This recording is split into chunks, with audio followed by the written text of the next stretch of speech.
I just think How about Carrie and Belushi? I think, oh, that's so great. They were good friends, That right? was during the Blues Brothers? The Blues Brothers movie.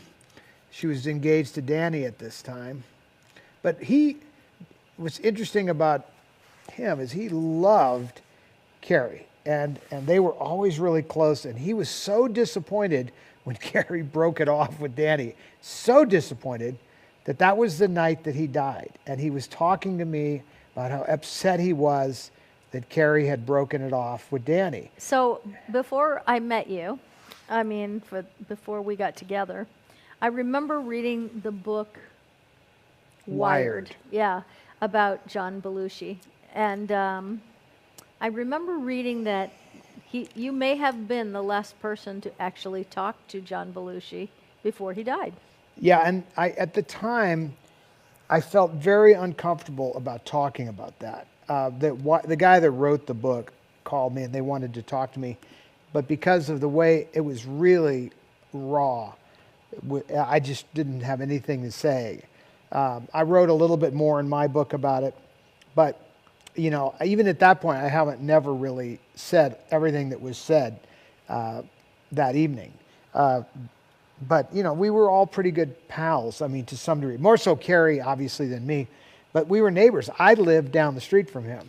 Did he ask you about God that night? We did. We talked. Well, he knew this. That's when I had started the Hiding Place Church. So yeah. Literally the next morning after this whole thing, I was setting up at the Beverly Theater for a church service. It was Sunday morning, and somebody walked in and said, "Did you hear John Belushi died?" So this was only, because I had left him at like 1 in the morning or whatever. It's really early in the morning. This is probably 8 in the morning. So like 6 hours later, somebody walks in and tells me that. And when they did, not only was I shocked, but I immediately flashed on, and I've told this story somewhat, but I had this little CJ5 Jeep, and I had no top on it, and it was the summertime. And so as I was pulling out of the Roxy, he was still waiting for his car, and I looked in my rearview mirror, and we were waving, and I put up my hand because in a Jeep you have just the roll bar. Right. So I was waving as I was pulling away, and I looked in my rearview mirror, and he was waving, and he kind of faded away. And I turned and headed down Sunset Boulevard, and that was the last I saw of him.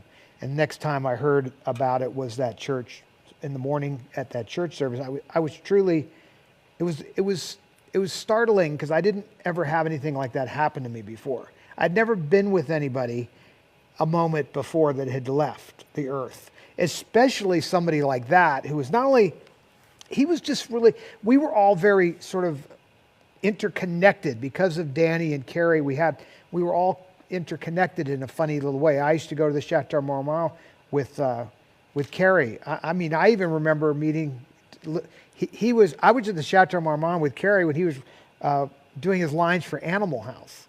Wow.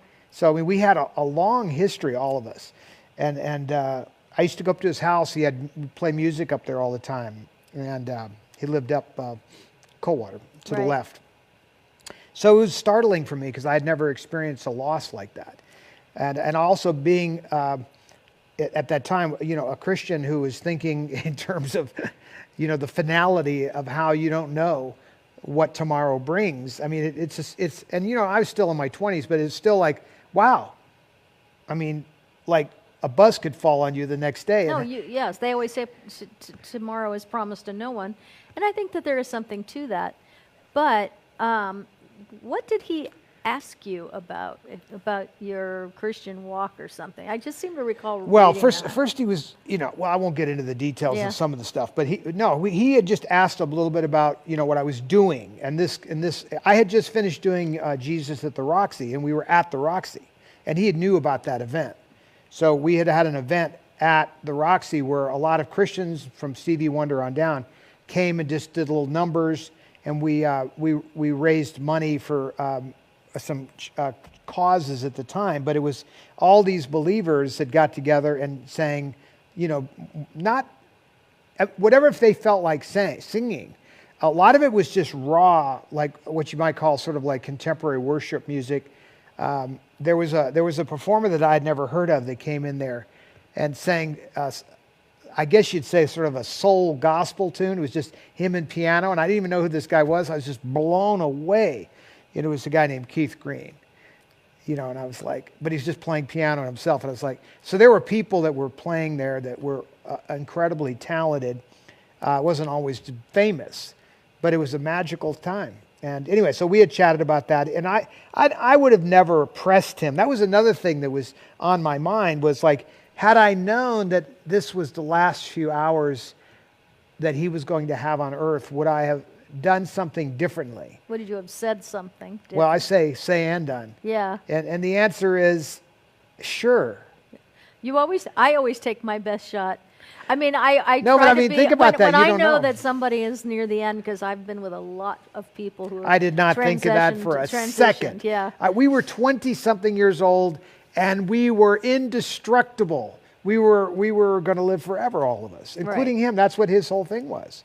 I mean, the drugs were not going to kill him. None of us thought that. That's why everybody was shaken up so bad in our circle, because it was like, whoa, we're not immortal. Yes. These drugs can, things we do can actually kill us. Decisions we make can take us out. And in the end, you see how it works.